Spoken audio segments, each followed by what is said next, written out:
Hello मित्रों, नमस्कार। आज मौर्य प्रशासन के विषय में हम आपसे चर्चा करेंगे।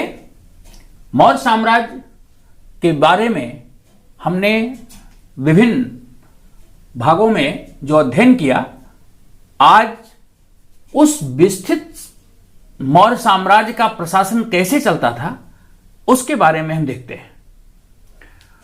मौर्य साम्राज्य जो कि भारत का पहला इतना विस्तृत साम्राज्य था, जिसकी सीमाएं हिंदू कुश पर्वत से लेकर के, आपको मालूम है कि चंद्रगुप्त मौर्य के समय इसकी वैज्ञानिक सीमा निर्धारित की गई। हिंदू कुश पर्वत, पश्चिम में, पूर्व में बंगाल, उत्तर में कश्मीर और दक्षिण में कर्नाटक। मौर्य साम्राज्य की सीमाएं पश्चिम में हिंदू कुश पर्वत से लेकर के पूर्व में बंगाल तक फैली हुई थी। उत्तर में कश्मीर से लेकर के कर्नाटक तक यह साम्राज्य विस्तृत था। और इतने बड़े साम्राज्य का प्रशासन किस प्रकार चलता रहा होगा, कौन सी इकाइयां थी, क्या संगठनात्मक ढांचा था, उसके विषय में आज हम मौर्य प्रशासन के अंतर्गत चर्चा करेंगे। सबसे पहले मौर्य प्रशासन के बारे में जो जानने के स्रोत हैं, वो स्रोत हैं हमारे अर्थशास्त्र, जो कौटिल्य के द्वारा लिखा गया, इंडिका, मेगास्थनीज जो यूनानी राजदूत था, अशोक के अभिलेख। इन तीन स्रोतों से हमको जानकारी प्राप्त होती है। अशोक के अभिलेख हिंदू कुश से लेकर के अफगानिस्तान से लेकर के कर्नाटक तक प्राप्त होते हैं। इस बात के सबूत हैं कि मौर्य साम्राज्य की सीमाएं इतने सुदूर क्षेत्र में विस्तृत थी। ये बात क्लियर हो जाती है। अब आइए हम देखते हैं कि मौर्य प्रशासन को संचालित करने के लिए क्या व्यवस्था उस समय स्थापित की गई थी। जो मौर्य साम्राज्य इतनी दूर तक फैला हुआ था, इस पूरे मौर्य साम्राज्य को संगठनात्मक ढांचे में परिवर्तित करने के लिए पूरे साम्राज्य को शुरू में चंद्रगुप्त मौर्य के समय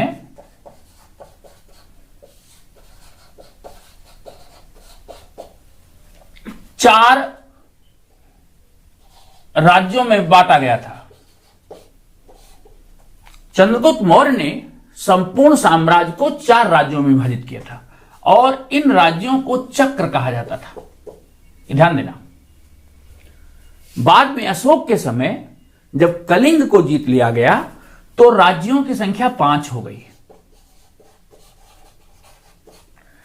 अशोक के समय कलिंग जब मौर्य साम्राज्य का हिस्सा बना तो 5 राज्य हो गए, मतलब 5 चक्र बन गए। ये 5 चक्र कौन कौन थे? उत्तरापथ,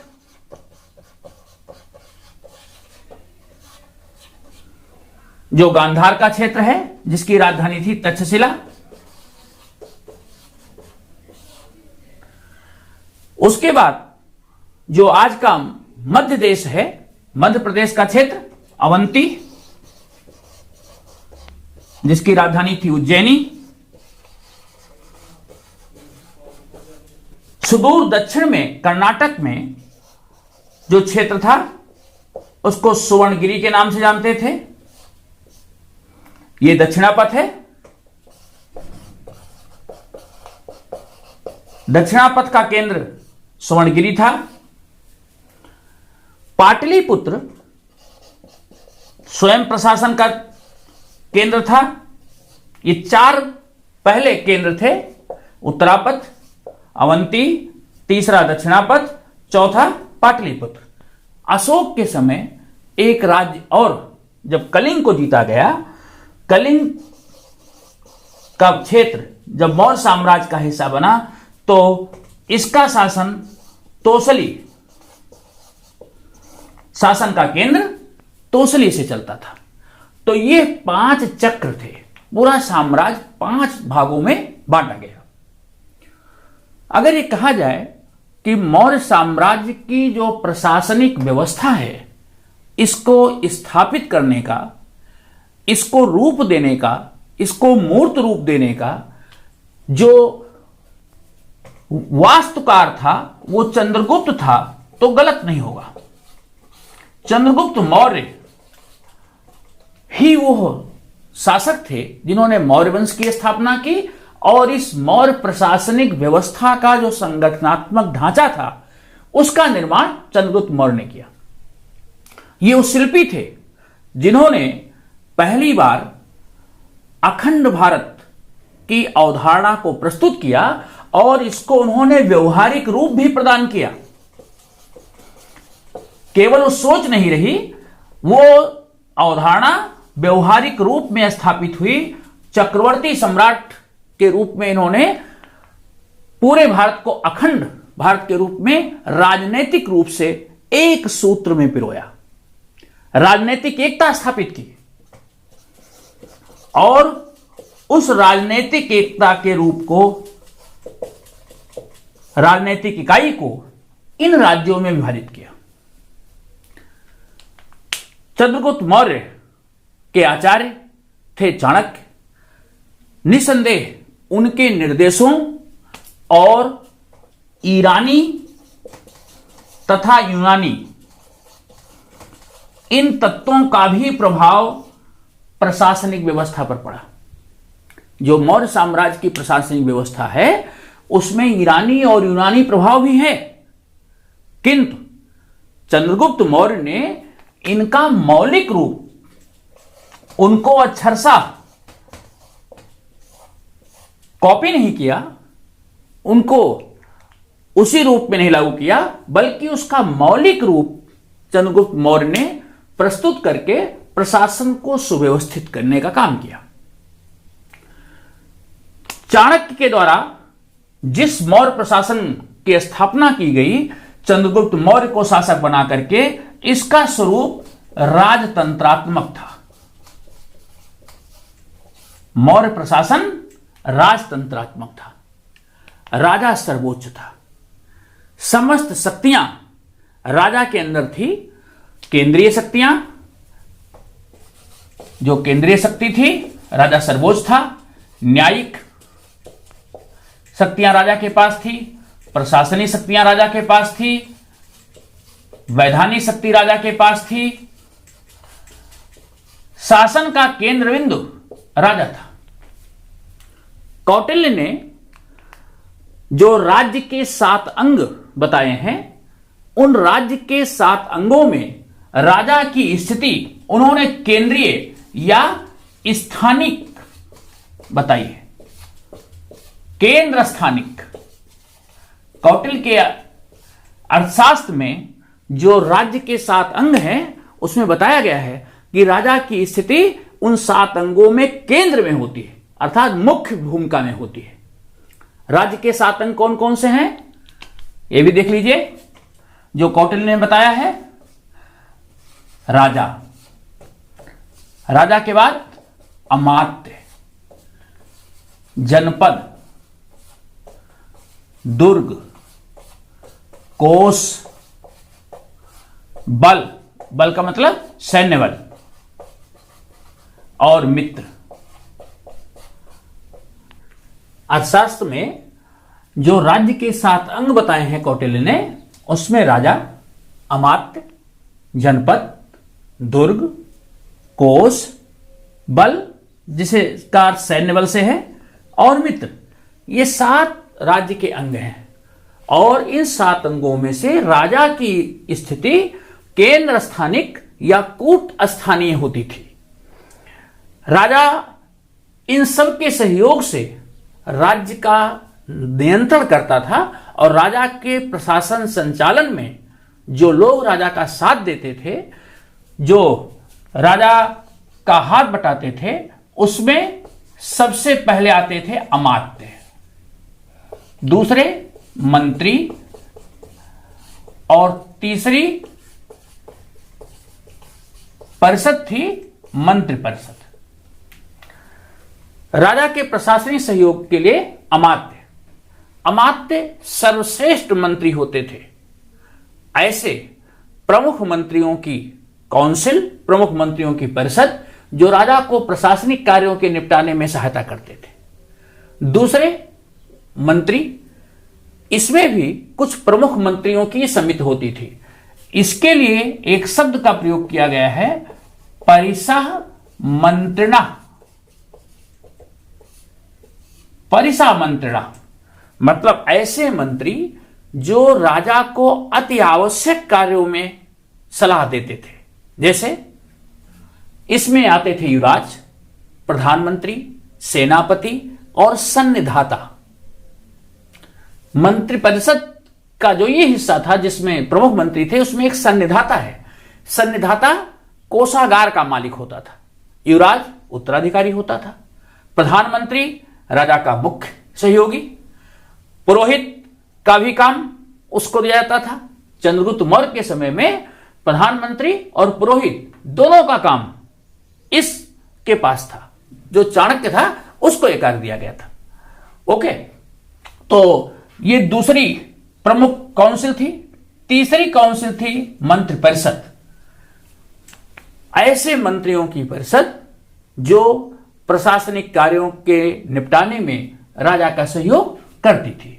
आइए इन अमात्य, परिसह मंत्रणा और मंत्रिपरिषद के विभिन्न कार्यों और उनकी शक्तियों के बारे में हम चर्चा करते हैं।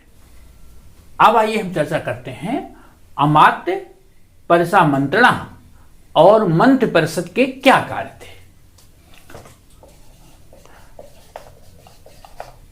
अमात्य ये मुख्य मंत्री होते थे जो राजा के सार्वजनिक कार्यों में विशेष रूप से सहयोग देने के लिए थे। अगर आज की दृष्टि से देखा जाए तो जैसे केंद्रीय प्रशासन होता है, तो केंद्रीय प्रशासन में जो कैबिनेट मिनिस्टर्स होते हैं, इस तरह की भूमिका इनकी होती थी। इनको अमात्य या सचिव कहा जाता था। जो केंद्रीय प्रशासन था, केंद्रीय प्रशासन के संचालन के लिए इन अमात्य को जिम्मेदारी दी गई थी। और मौर्य साम्राज्य में ऐसे जो शासन के विभाग थे, इनको तीर्थ कहा जाता था।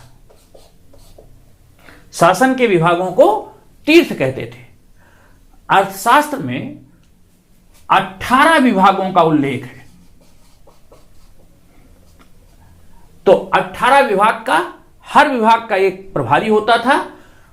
उस अमात्य को अमात्य, सचिव या महामात्य इस नाम से संबोधित करते थे। 18 शासन के प्रमुख विभाग थे, लेकिन इन 18 में भी जो प्रधानमंत्री था, सेनापति, पुरोहित, सन्निधाता, कोषागार का मालिक, इनकी भूमिका विशेष होती थी। एक बात और को आपको बतलाना चाहूंगा, जो प्रधानमंत्री और पुरोहित का पद होता था, यह बहुत ही विशिष्ट व्यक्ति को प्रदान किया जाता था। इस पद पर नियुक्त के लिए उस व्यक्ति के चरित्र का परीक्षण होता था। उसकी भली प्रकार से जांच परख की जाती थी कि उसका व्यक्तिगत चरित्र कैसा है, उसकी निष्ठा क्या है, उसकी ईमानदारी क्या है। तब उस व्यक्ति को प्रधानमंत्री और पुरोहित के पद पर नियुक्ति की जाती थी। और ऐसा परीक्षण, उस परीक्षण के लिए एक शब्द है परिधा परीक्षण। उस व्यक्ति का परिधा परीक्षण कराया जाता था, कैरेक्टर वेरिफिकेशन होता था। हर प्रकार से भली भांत जांच परख करके, ये बहुत ही महत्वपूर्ण पद था। तब उस व्यक्ति को पुरोहित या प्रधानमंत्री का पद दिया जाता था। चंद्रगुप्त मौर्य के समय यह पद चाणक्य के पास था। अब जो ये अमात्य और सचिव या महामात्य होते थे, एक एक विभाग के ये प्रभारी होते थे। तो ऐसे 18 विभाग थे। ध्यान रहिए, 18 विभाग के अतिरिक्त शासन के और भी विभाग थे।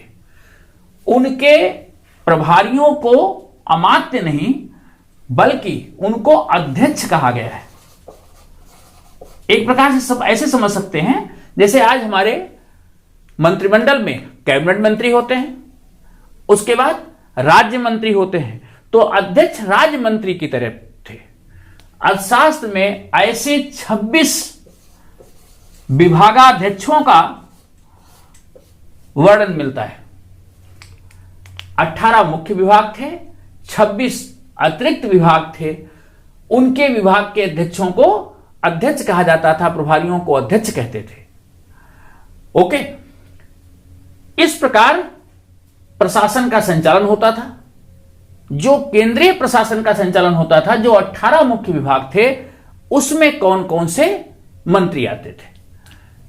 पहले मैंने बताया प्रधानमंत्री या मंत्री, सेनापति जो सेना का मालिक होता था, युद्ध विभाग का प्रधान होता था, पुरोहित जो राजा को धार्मिक रीति रिवाज, परंपराएं, कर्मकांड इन सब का सम्यक ज्ञान देता था, पुरोहित, सन्निधाता जो कोषागार का मालिक था, समाहर्ता राजस्व विभाग का प्रधान, समाहर्ता राजस्व विभाग का प्रधान होता था। इसी तरह और भी दूसरे अधिकारी होते थे, जैसे प्रदेष्टा। आइए हम इसको डिटेल में एक सूची बना करके देख लेते हैं, वो आपके लिए सुविधाजनक होगी। देखते हैं, मौर्य प्रशासन में जो 18 तीर्थ थे, इन 18 तीर्थों के प्रभारी को तो अमात्य, सचिव या महामात्य कहा जाता था। इन 18 विभागों का डिटेल ये है। मंत्री, पुरोहित ये मुख्य पदाधिकारी होते थे। समाहर्ता राजस्व वसूली से संबंध था इसका। सन्निधाता कोषाध्यक्ष होता था। सेनापति सैन्य विभाग का प्रधान था। युवराज उत्तराधिकारी होता था। प्रदेष्टा फौजदारी न्यायालय का प्रभारी था। नायक युद्ध के समय सैन्य संचालन नायक का दायित्व था। कर्मांतिक जो उद्योग धंधे थे, कारखाने थे, उनका प्रधान निरीक्षक होता था। व्यवहारिक दीवानी न्यायालय, उस समय दीवानी और फौजदारी न्यायालयों की व्यवस्था थी। मंत्री परिषदाध्यक्ष जो मंत्री परिषद का अध्यक्ष होता था। दंडपाल सेना के लिए सामग्री की व्यवस्था करना, यातायात के साधनों की व्यवस्था करना, खाने पीने के साधनों की व्यवस्था करना, बैलगाड़ी आदि की व्यवस्था करना जिससे सामान को ढोया जा सके, ये सब दंडपाल का काम था। अंतपाल सीमावर्ती दुर्गों का प्रभारी था। जो सीमा पर दुर्ग थे, उन दुर्गों का निरीक्षण, उन दुर्गों की व्यवस्था, ये देखना अंतपाल का काम था। दुर्गपाल देश के भीतरी दुर्गों का प्रभारी। नागरक जो नगर का प्रमुख अधिकारी होता था, वो नागरक कहलाता था। प्रशासता जो राजकीय आज्ञाएं थी, उन राजकीय आज्ञाओं को लिपिबद्ध करवाना, लिखवाना, उनका उत्कीर्णन करवाना अभिलेखों पर, यह प्रशासता का कार्य होता था। दैवारिक राजमहल की व्यवस्था देखना, राजमहल में जो रह रहे लोग थे उनके खाने पीने, कपड़े आदि सब की व्यवस्था करना दैवारिक का कार्य होता था। अंतर्वसिक ये राजा का प्रधान अंगरक्षक होता था। राजा की सुरक्षा के लिए मौर्य साम्राज्य में राजा की विशेष सुरक्षा होती थी, तो अंतर्वसिक इसका प्रभारी होता था। आटविक वन विभाग का प्रधान था। ये 18 मुख्य तीर्थ थे। इसके अतिरिक्त 26 और विभाग थे जिनके प्रभारियों को अध्यक्ष कहते थे।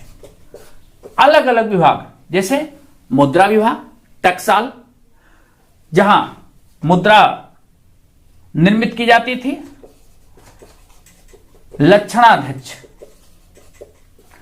ये मुद्रा या टकसाल विभाग का इंचार्ज होता था। इसी प्रकार सीताध्यक्ष कृषि विभाग, नवाध्यक्ष ये कुछ शब्द ऐसे हैं जो हिंदी से बहुत अच्छे तरीके से समझे जा सकते हैं। नव नौवीं जल सेना, जल सेना का जो प्रधान है नवाध्यक्ष हो गया। इसी तरह लक्षणाध्यक्ष जो मुद्रा विभाग का टकसाल का इंचार्ज है। शीत कहते हैं कृषि को, जो कृषि विभाग का प्रधान है वो शीताध्यक्ष। इसी तरह जो अलग अलग विभागों के प्रधान थे उन सब की सूची है। इसमें मुख्य रूप से जो परीक्षा की दृष्टि से हो जाता है शीताध्यक्ष जो कृषि विभाग का, टकसाल का मालिक लक्षणाध्यक्ष। इसी तरह 26 तीर्थों की जो 26 विभाग थे, इन 26 विभागों की भी मैं सूची आपको दे रहा हूं, इसे आप नोट करेंगे। मौर्य प्रशासन में जो 26 और विभाग थे उसको देखिए। पाण्याध्यक्ष जो वाणिज्य व्यापार से संबंधित विभाग था वो पाण्याध्यक्ष होता था। पाण्याध्यक्ष व्यापार से संबंधित विभाग का प्रभारी होता था। सूनाध्यक्ष ये बूचड़खाना जहां पशु हलाल किए जाते थे, बूचड़खाना विभाग का प्रभारी सूनाध्यक्ष होता था। लक्षणाध्यक्ष टकसाल का मालिक होता था, टकसाल का प्रभारी होता था। नवाध्यक्ष नौसेना। अकाराध्यक्ष खानों का मालिक होता था, जो खनन विभाग था खानों का कार्य इसका देखना उत्तरदायित्व होता था।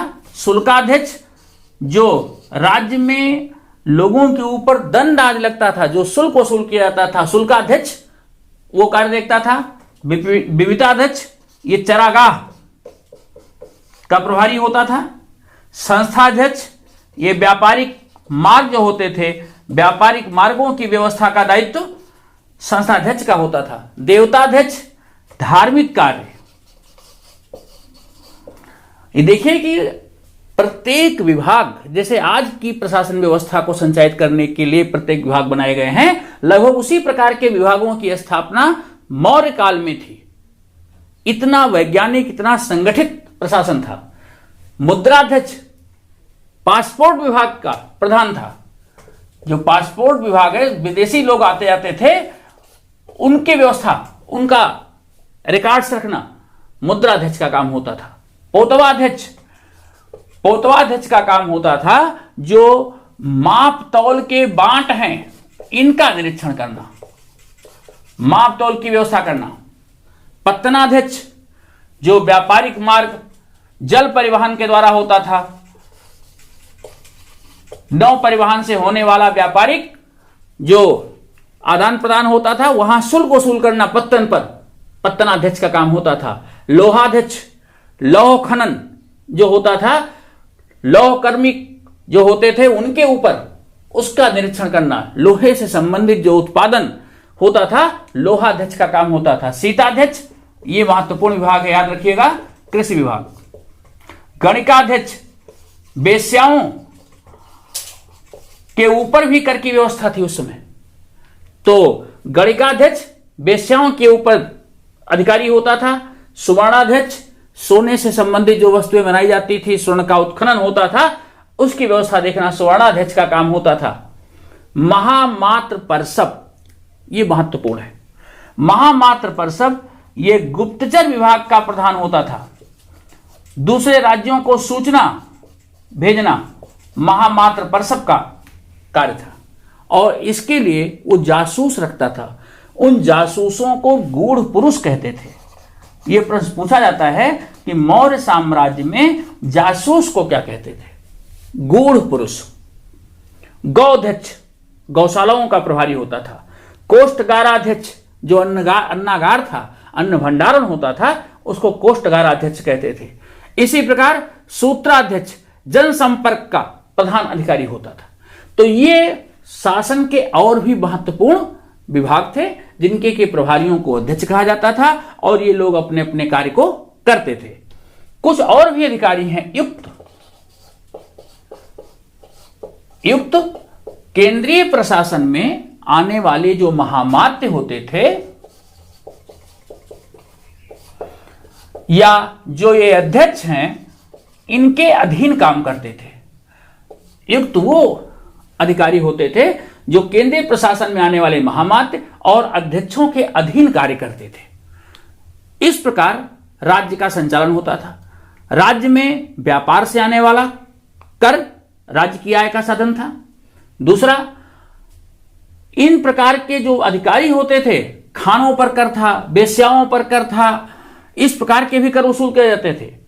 एक और कर था, सिंचाई कर।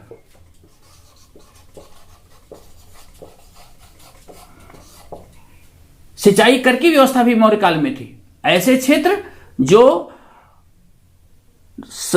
नदियों के किनारे पर या जल स्रोतों के पास थे, उन खेतों से सिंचाई कर की व्यवस्था वसूली की थी। उदक भाग, इस कर का नाम है उदक भाग। सिंचाई कर के रूप में भी राज्य को आय होती थी। अब हम देखेंगे कि मौर्य साम्राज्य में जो प्रशासन था, उनको किन प्रशासनिक इकाइयों में बांटा गया था। जैसे आज हमारा पूरा भारतवर्ष है, फिर उसको प्रांतों में, प्रांतों के नीचे जो और प्रशासनिक इकाइयां थी, वो मौर्य साम्राज्य की क्या थे, देखते हैं। मौर्य साम्राज्य में जो प्रशासनिक इकाई, पूरा साम्राज्य जो था वो प्रांतों में बटा हुआ था। प्रांतों का विभाजन आहार या विषय, जैसे आज जिले स्तर की इकाई होती है, स्थानीय तहसील स्तर की इकाई होती है। इस प्रकार से द्रोणमुख,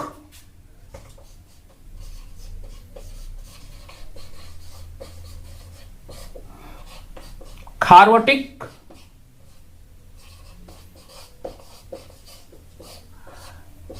संग्रहण,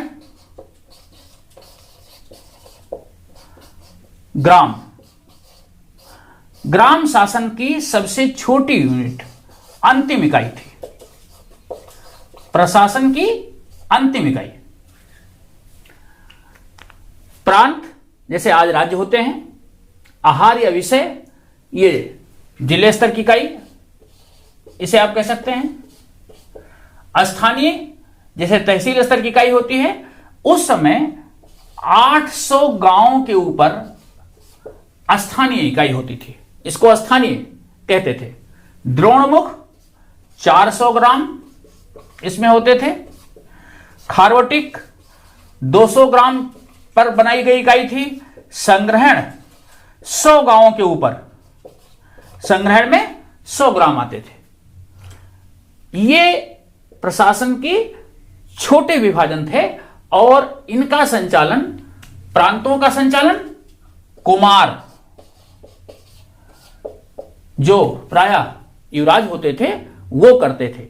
आपको बताएं, अशोक राजा बनने से पहले उत्तरापथ और अवंती का कुमार रह चुका था। याद रखिएगा, यह प्रश्न पूछा जाता है कि राजा बनने से पूर्व अशोक कहां का गवर्नर था, कहां का राज्यपाल था। तो चाहे उसे राज्यपाल कहें या गवर्नर कहें, उत्तरापथ का पहले था, फिर अवंती का रहा। तो प्रायः प्रांतों का प्रशासन युवराजों को दिया जाता था। जिले स्तर का जो इकाई था, उसके प्रभारी को कहते थे विषयपति।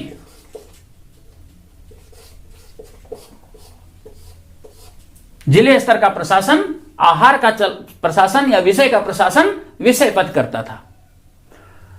एक और अधिकारी होता था प्रदेष्टा। यह भी जिले स्तर पर दूसरा अधिकारी होता था। मुख्य रूप से जो प्रशासनिक नियंत्रण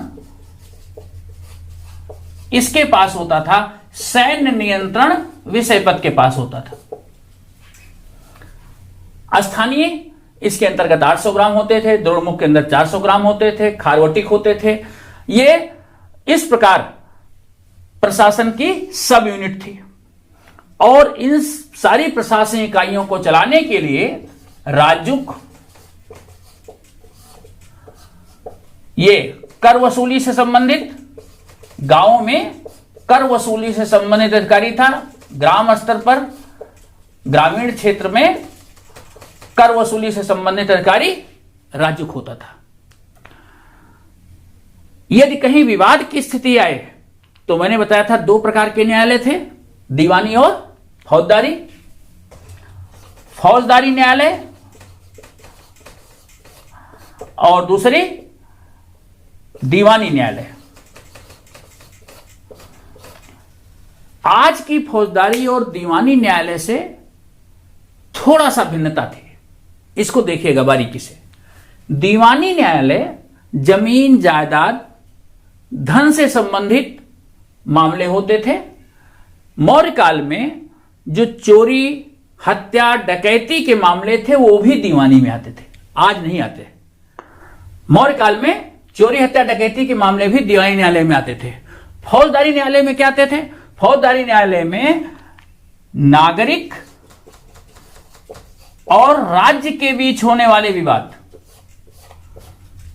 उनको फौजदारी न्यायालय में देखा जाता था। दीवानी न्यायालय इनको व्यवहारिक, इनको फौजदारी न्यायालय को कंटक शोधन। दीवानी न्यायालय के लिए जो जज होता था उसको व्यवहारिक कहते थे। इसके लिए एक शब्द और है धर्मस्थीय, और फौजदारी न्यायालय को कंटक शोधन कहा जाता था। यह प्रश्न पूछा जाता है, फौजदारी न्यायालय को कंटक शोधन, दीवानी न्यायालय को धर्मस्थीय न्यायालय कहा जाता था। इस प्रकार गांव से लेकर के प्रांत तक समस्त प्रशासन का संचालन भली भांति किया जाता था। राजा तक सूचना पहुंचती रहे, इसके लिए गुण पुरुष होते थे, राज्य के प्रशासनिक अधिकारी होते थे। समय समय पर राजा को सारी सूचनाओं का संप्रेषण होता रहता था। राज्य की प्रशासनिक व्यवस्था को स्थापित करने के लिए जगह जगह उसने निर्देश अशोक के समय में जो लगवाए गए, वो सब इसी प्रक्रिया के अंग थे। इतने बड़े राज्य का संचालन बिना सेना के संभव नहीं है। उस समय जब मेगस्थनीज आया, जो यूनानी राजदूत था, मेगस्थनीज ने अपनी पुस्तक इंडिका में लिखा है कि मौर्य साम्राज्य में विशाल सेना थी। उसने लिखा कि मौर्य साम्राज्य में 6 लाख पैदल सैनिक थे, 30,000 हाथी, 9,000 घोड़े घुड़सवार, रथ सेना भी थी, 800 रथ। यह वर्णन उसने दिया है। मेगस्थनीज और भी वर्णन करता है। मेगस्थनीज कहता है कि सेना की 6 इकाइयां हैं।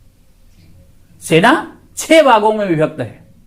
पैदल सेना, रथ सेना, घुड़सवार सेना, हाथी की सेना, 4 सेनाएं हो गई, 9 सेना, 5वीं, और एक यातायात समिति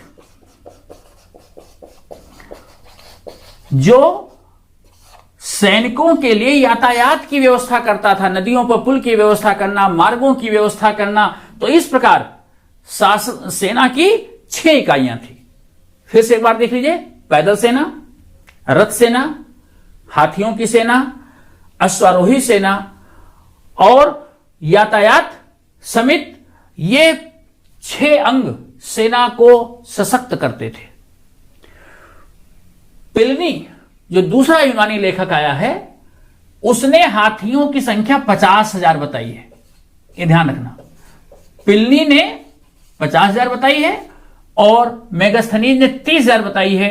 इसको लोग ज्यादा प्रमाणिक मानते हैं। ओके, तो इस प्रकार इतनी बड़ी सेना के द्वारा प्रशासन का संचालन और राज्य का नियंत्रण किया जाता था।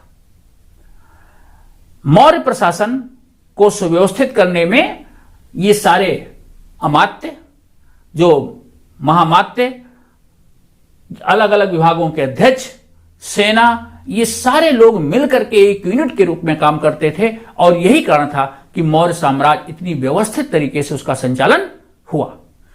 मौर्य प्रशासन के अनेक जो अलग अलग अधिकारी हैं, उन अधिकारियों की नियुक्ति राजा स्वयं करता था। अशोक अपने अभिलेख में कहता है कि उसने जनता के धार्मिक उत्थान के लिए धर्म महामात्र नाम के अधिकारी की नियुक्ति शासन के 14वें वर्ष की।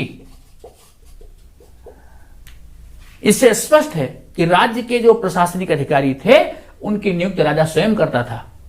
और एक बड़ी दिलचस्प बात है, जो आज व्यवस्था है प्रशासनिक अधिकारियों का स्थानांतरण मौर्य काल में भी था।